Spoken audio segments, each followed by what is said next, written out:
Magandang araw mga bata. Narito na naman si Ginoong Renz upang magbahagi ng bagong kaalaman sa asignaturang Aralin Panglipunan. Tayo na't magsimula.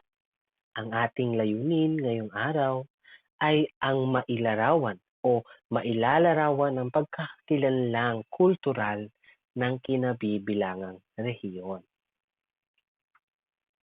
Bago ang lahat, pagbabalik-aral. Sagutan nyo ang maikling pagsusulit sa Genyo. Ang pamagat nito ay pagbabalik-aral. Pagkatapos ay bumalik kayo sa panonood ng video na ito.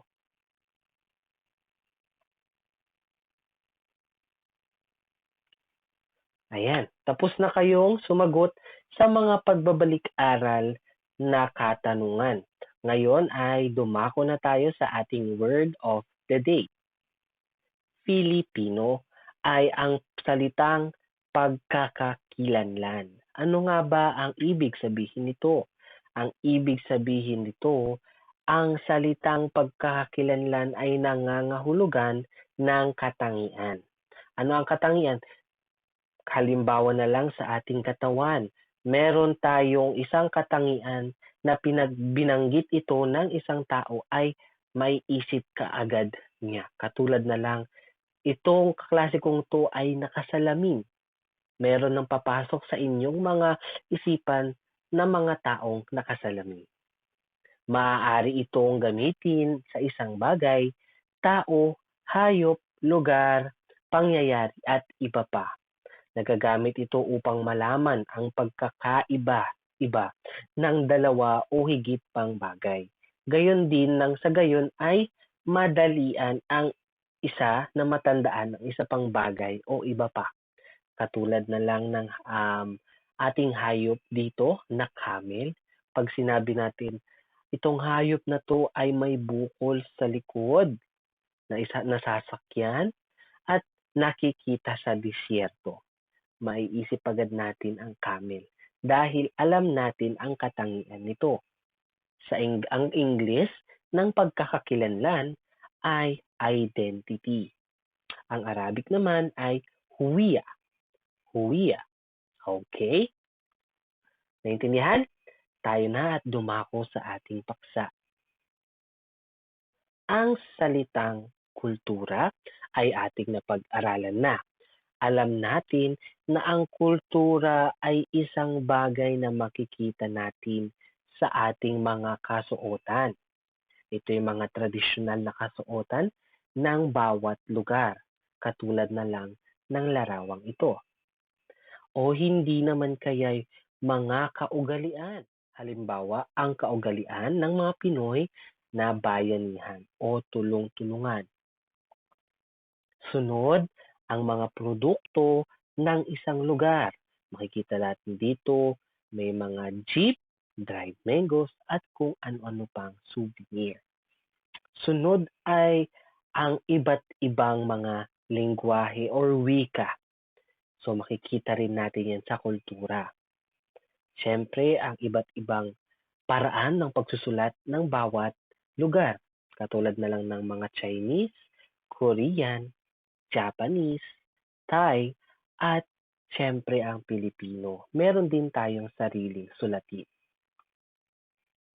At hindi mawawala ang pagkain. Meron tayong iba't ibang pagkain na kapag nakita natin to, alam natin ang lugar na pinagmulan. Yaan ang kultura. Ang kultura ay ang kabuuan ng pinagsama-samang pananaw ng tao sa kanilang lipunan. Nakapaloob sa pananaw na ito ang koleksyon ng mga kaugalian, nakasanayan, paniniwala, tradisyon at iba pa. Maaring ang mga pananaw na ito ay pamana pa ng mga unang henerasyon na naisalin-salin lang hanggang sa kasalukuyang panahon. Ito ay tumutukoy din sa paraan ng pamumuhay ng mga tao. Yan yung napag-aralan natin last week.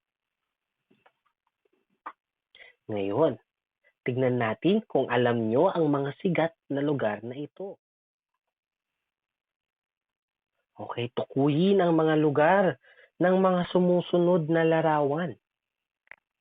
Sino ang nakakaalam nito? Saan kaya ito matatagpuan? Mahusay.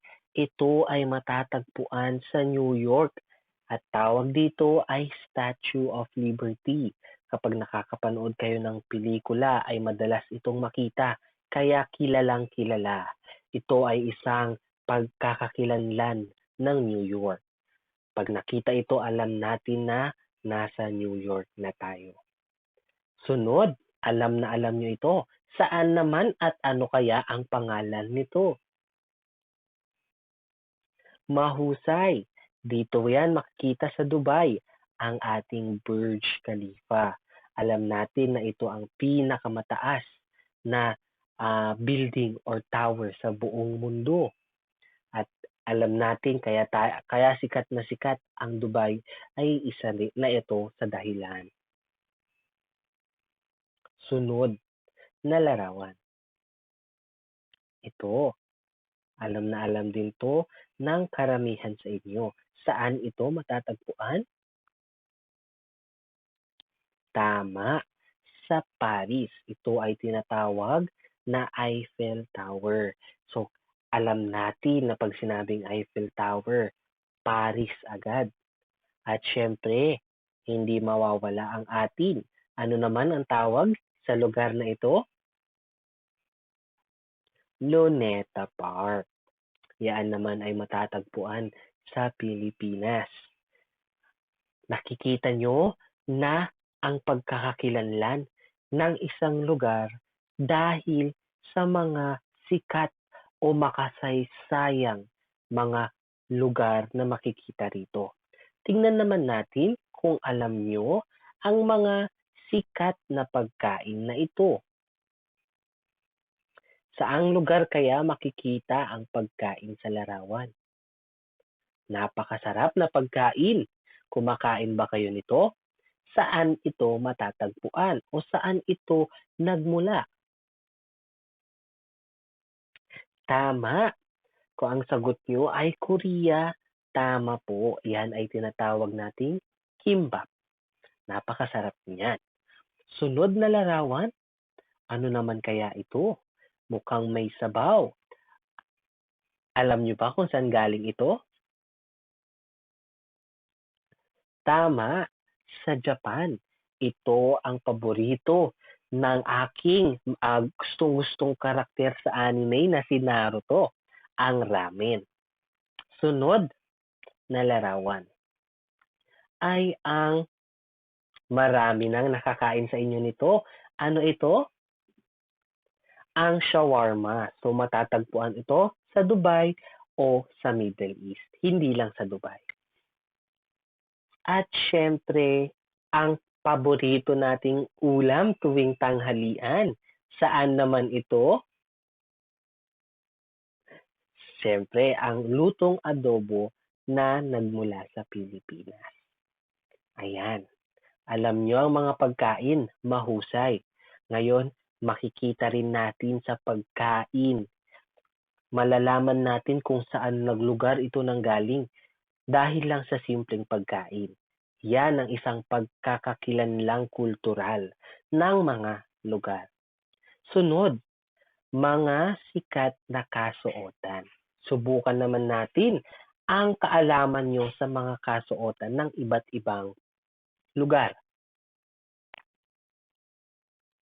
Saang lugar kaya makikita ang kasuotan sa larawan?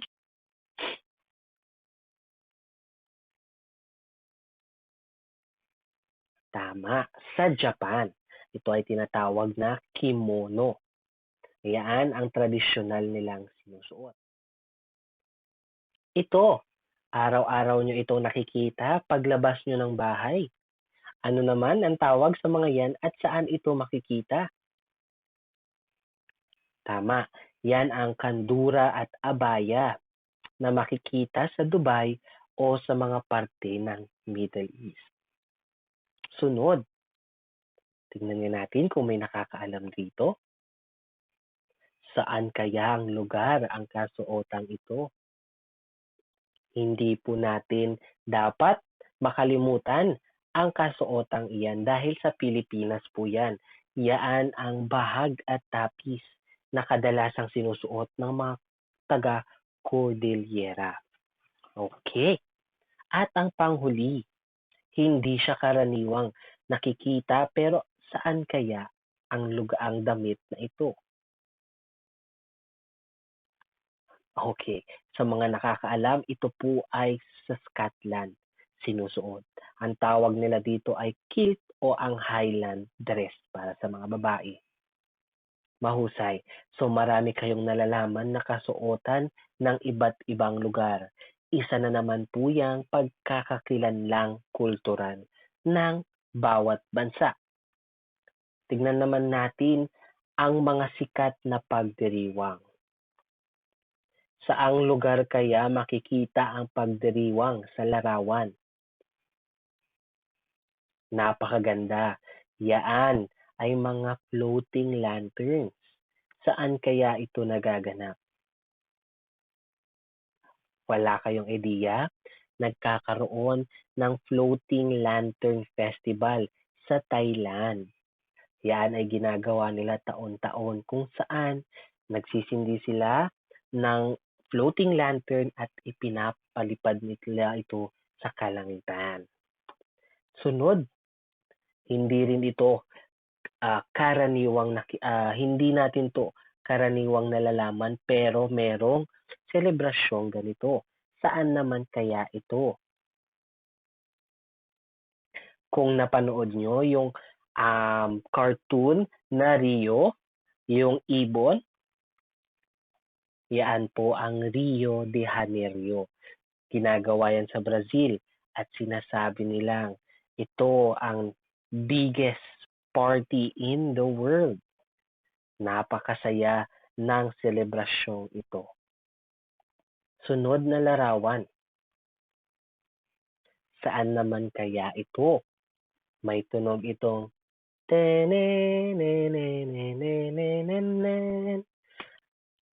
ano ang sagot? Tama, sa Pilipinas. Ito ang ating Panagbenga Festival o Panagbanga. Okay? So makikita ito sa Baguio. At syempre, saan naman o ano kaya ang selebrasyon na ito? May ginagamit silang mga dragon. Mahusay. Ito ang Chinese New Year na ginaganap sa China. Ayan. Iba't ibang wika. Ating panoorin ang video na ito at malaman kung papaano magsabi ng hello sa iba't ibang wika. Ating panoorin? Tara!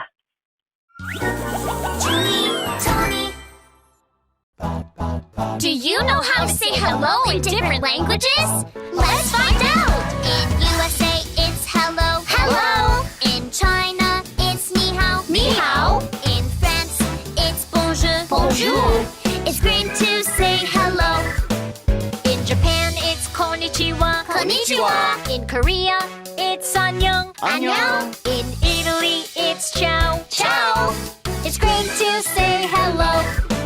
In Germany, it's Guten Tag, Guten Tag. In Spain, it's Hola, Hola. In UAE, it's Marhaban, Marhaba. It's great to say hello. Even though our languages are different, different, different. Even though our skin colors are different, different. It's great to see you. It's great to see you. In India, it's Namaste, Namaste. In Vietnam, it's Xin Tao, Xin Chao. In Thailand, it's Sawadika, Sawadika. Men say Sawadee Krap. I see. In Russia, it's Здравствуйте, Здравствуйте. In Kenya, it's Jambo, Jambo. In Hawaii, it's Aloha, Aloha. It's great to say hello. Even though our languages are different, different, different. Even though our skin colors are different, different. It's great to see you.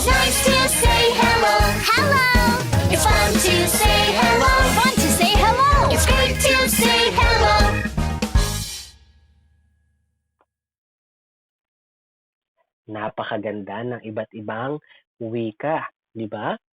Yan ang isa sa pagkakakilanlang kultural ng isang bansa, ang kanilang wika. Kaya dapat, kung ikaw ay Pilipino, lagi mong mamahalin ang sarili mong wika. Aaralin at siyempre gagamitin. Ang pagkakakilanlang kultural, ito yung mga bagay na pinakita ko kanina. Mga bagay o paniniwala, selebrasyon o kaugalian, at iba pa na magpapakilala sa isang lugar. Bawat lugar ay may kanya-kanyang kultura na tiyak pag nakita mo o narinig mo ito ay masasabi mo na kung saan lugar ito tinutukoy. Kung sinabi nating adobo, alam mo na pagkaing Pinoy yan. Sa Pilipinas yan nanggagaling. Okay? So marami pang pag-aaralan tungkol sa pagkakakilanlang kultural sa ating virtual class. Pero bago tayo magkaroon ng virtual class, ay meron akong activity para sa inyo. Gagamitin natin ito sa virtual class. Kaya gawin. Ito ang aking panuto. Kumuha kayo ng notebook, kahit anong notebook at ballpen or lapis. Interviewin nyo ang inyong mga magulang o kahit sino na nasa inyong bahay para may iba-iba kayong kasagutan. Hindi lang isa, maaaring 2 o 3 tao ang interviewin nyo. Tanungin nyo sa kanila, ano-ano po ang pagkakakilanlang kultura sa bayan na kinalikihan nila? Halimbawa na lang, kunyari ako ay taga Baguio. Kapag sinabi ko Panagbenga Festival or Panagbanga, alam na ng karamihan na ito ay nagaganap sa Baguio, na meron ding Strawberry Farm at Mines View Park dito. Ngayon, sa inyong i-interviewin, kailangan niyong alamin bakit kaya nagkakaroon ng ganitong festival or saan matatagpuan ang mga tanawin na babanggitin nila.